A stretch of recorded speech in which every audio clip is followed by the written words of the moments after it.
What took you so long, Daddy? What is going on? Why is the stripper from the bar here? The same reason you are, bitch, to hopefully get some.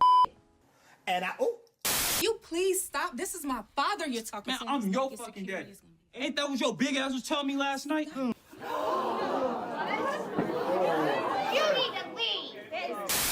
Okay, y'all, so I've been going down the Tubi rabbit hole of Ratchicity, and I stumbled across this film called Sloppy Seconds. And I already expected it to be ratchet and get a good laugh or whatever, because why else would I be watching a Tubi movie, right? But when I put this one on, it left me like... Oh, wow. Oh, wow. Oh, wow. Oh, wow. Okay, so the movie starts off crazy. And in just 1 year, I went from being a high-powered attorney to the neighborhood hoe. I can't believe I let this bum-ass nigga slip me out. When she said that, I was just like, oh my gosh, what am I watching?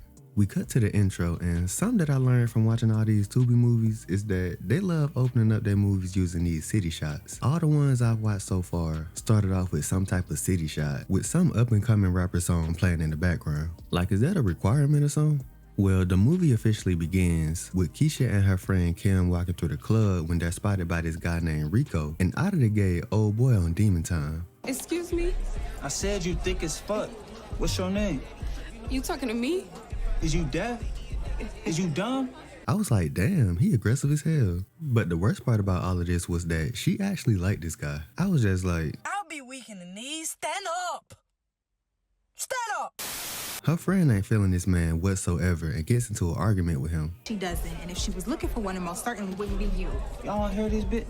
So what, you her bodyguard? How long you been licking her pussy? That should have been her sign right there that old dude was no good. But nope, she don't give a f. And they end up exchanging numbers. After she leaves, to nobody's surprise, we find out that Rico has some ulterior motives. Bitch green, insecure, and most importantly, come from money. You need help. Sure do. Some financial help. And that bitch gonna be the one I get it from. We cut to Keisha and Kim is trying to talk some sense into her friend. But man, Keisha ain't trying to hear none of what she talking about. I mean, how about letting a nothing-ass nigga like that talk to you like you crazy? Listen, not too much, because he wasn't even that bad. This girl is delusional. So we get another city shot, followed by a montage of Keisha and Rico supposedly getting to know each other, but it's really just a montage of Keisha getting played. He got her paying for his gambling addiction and buying his jewelry, and mind y'all, they just met like 2 days ago. We cut to them about to head into the barbershop when Rico lists a few rules for her. Now when we go in here, don't be friendly, don't be smiling in no nigga face, all right? And it don't even stop there. He on that same mess when they get inside.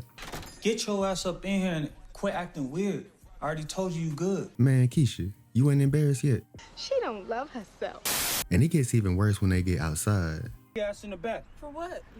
Bitch, didn't I tell you not to be questioning me? Mind y'all, this man ain't got no money or no job. This her car and her money, and he using it to get a haircut. And she just let him run her like that? Crazy. And then it gets even worse when they get to the car. Not gonna hurt you, babe. I wouldn't dare hurt the woman I love. You love me? You belong to me, right? Yes.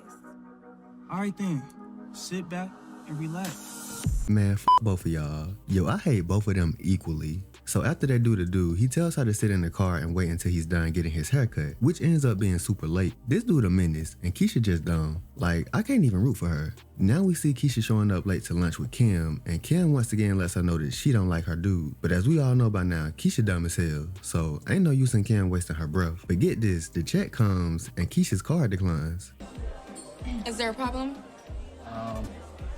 Sorry, ma'am. Looks like your card was declined. Ain't no way. There's over a $50,000 limit on this card. I have to check my account, because ain't no way. Hide the money, y'all. There's poor people around. With your broke ass. Not her trying to act confused about where the money went. Keisha, girl, your man Rico stole it. How is she this dumb?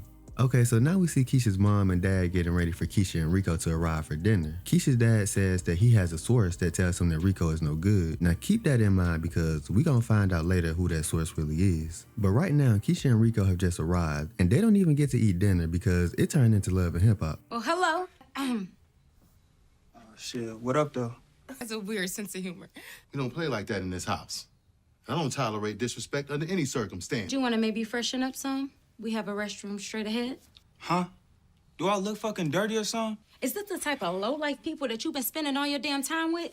Keisha, you better get this old-ass woman. I don't know why this bitch should be having all this money. But that's it. That's it. I done warned you, young man. You gonna leave my house right now. Get your fucking hands off me, boy. That's him right there, no. Man, first of all, the dad wasn't active enough for me. With all he was talking, I thought he would have did a little more, but I digress. With all that just took place, you would have thought Keisha would have came to her senses, right? Well, if you paid attention to this video so far, then you know that Keisha ain't got no sense. So the next day, Keisha goes to bond out Rico, and he the most ungrateful ninja ever. Baby, are you okay? Bitch, do I look okay? It's at this point, I'm like, what are we doing? Ain't nobody to root for, I hate everybody, and of course it gets worse. After Keisha drives him to his destination, she then follows him there. And y'all gotta take a look for yourselves. What took you so long, Daddy? What is going on? Why is the stripper from the bar here? The same reason you are, bitch, to hopefully get some dick. I want this bitch out of here now. Man, she ain't going nowhere. Is she here to watch or play, baby? And you know she ain't about that life like you, babe. Where you find this silly bitch at? It don't even matter no more. She history now. You my new bitch. Okay, I'll do it. So ahead, man. Yo, I can't believe what I just watched. You go from arguing with your man to 3 minutes later having a threesome with some random girl. What is going on with this script? These Tubi movies is wild. So after that little threesome, Rico started cussing Keisha out again, and we found out that the girl was actually Rico's baby mama. Should consider this a small payment for all my pain and suffering. Use some of that on my son, too. Your son? So you mean to tell me I just fucked your baby mama and didn't know anything about it? It's a lot of shit you don't know about this nigga, but your stupid ass about to find out. This is crazy.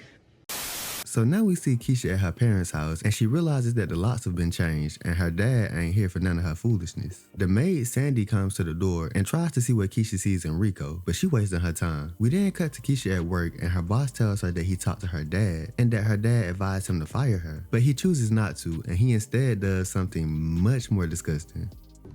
I'm not gonna fire you, but I have come up with a reasonable solution that'll benefit us all. My wife's always fantasized about being with a black woman. And if you want to keep your job, you'll make her fantasy come true. Are you serious? You have 30 minutes to either be in between my wife's legs or packing up your things. It's your choice. Yo, this crazy. This is crazy. Bruh, is this not workplace harassment? Man, what's going on? So we didn't cut to Keisha's parents' anniversary party, and for some bright reason, Keisha decides to show up with Rico, and of course it gets Ratchet. Stuck up ass get tired of being everybody's business? No, especially when the business has to do with my best friend. Friend? Bitch, you ain't no friend to Keisha. Please shut up. For once. Bitch, who the fuck you think you talking to? Wow.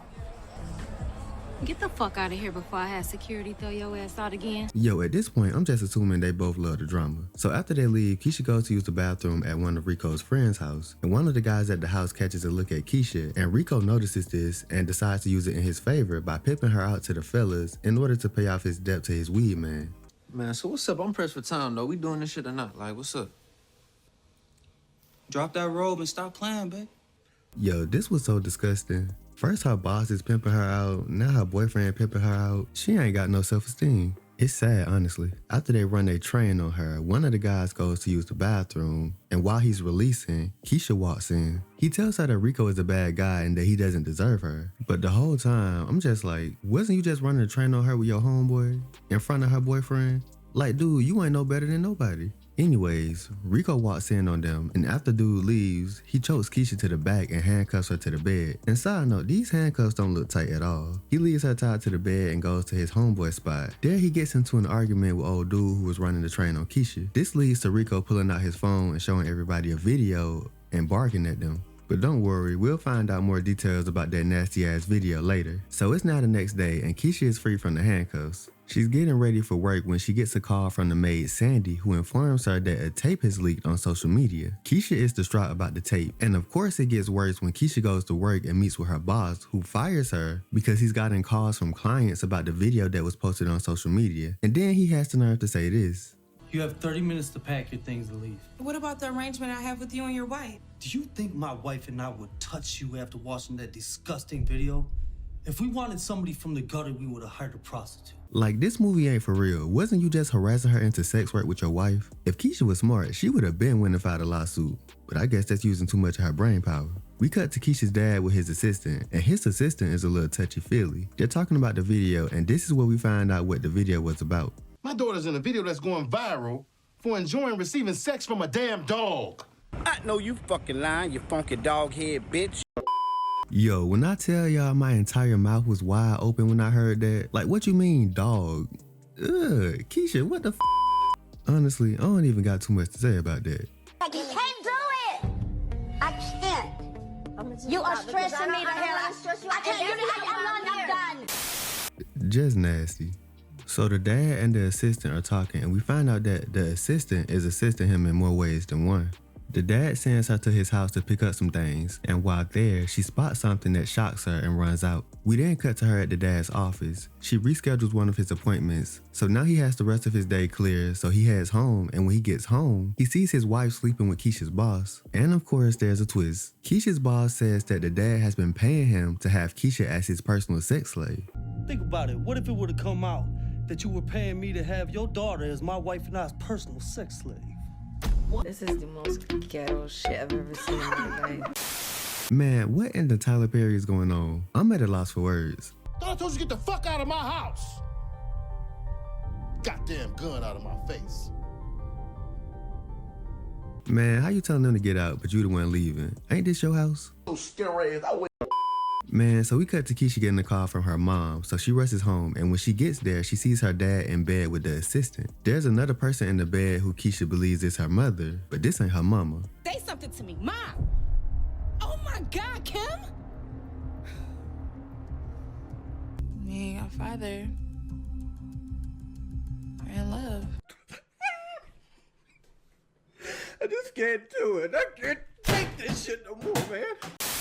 Man, so that means that Kim was the tourist who was informing her dad about Rico, but she was also sleeping with her friend's dad the whole time? Messy. And of course, it gets worse. And this next twist is just as disturbing as the dog sex tape. We find out that the dad has been taking advantage of his daughter since she was a little girl. I'm gonna make you a deal. You please daddy like I taught you to. I'll let you move back home. When I heard that, I was like, for the millionth time, what the fuck am I watching? Why do y'all have to have so many unnecessary twists? Why did y'all have to add this? Oh my gosh. I'm so over it. I'm over it all. So Keisha is about to go down on her dad. Yo, I can't believe I just said that. That don't even sound right with me saying it. So how y'all let that fly on the script? But the maid Sandy comes in and holds him at gunpoint. Turns out that Sandy and Keisha are actually sisters because the dad slept with Sandy's mother, who was the original maid who passed away. And then we get another plot twist when we find out that the dad was also taking advantage of Sandy and got her pregnant. And Keisha and Sandy are not only sisters, but they're also mother and daughter. Yo, yo, how do y'all make this up? And while Sandy, who should have been shooting, was talking, her ass don't got shot by the freaky ass 69 God daddy. Me and my mom, baby, I'm so sorry. He then tries to gather his things and tells Keisha to do the same, but she ends up shooting him with Sandy's gun and running out. When she gets to her car, she sees a note on her window. We find out that it was from her mom, who we see has shot herself to death. We cut to Keisha heading home, and Rico is playing the game when she shoots him and then shoots herself. Bitch, you hear me talking to you?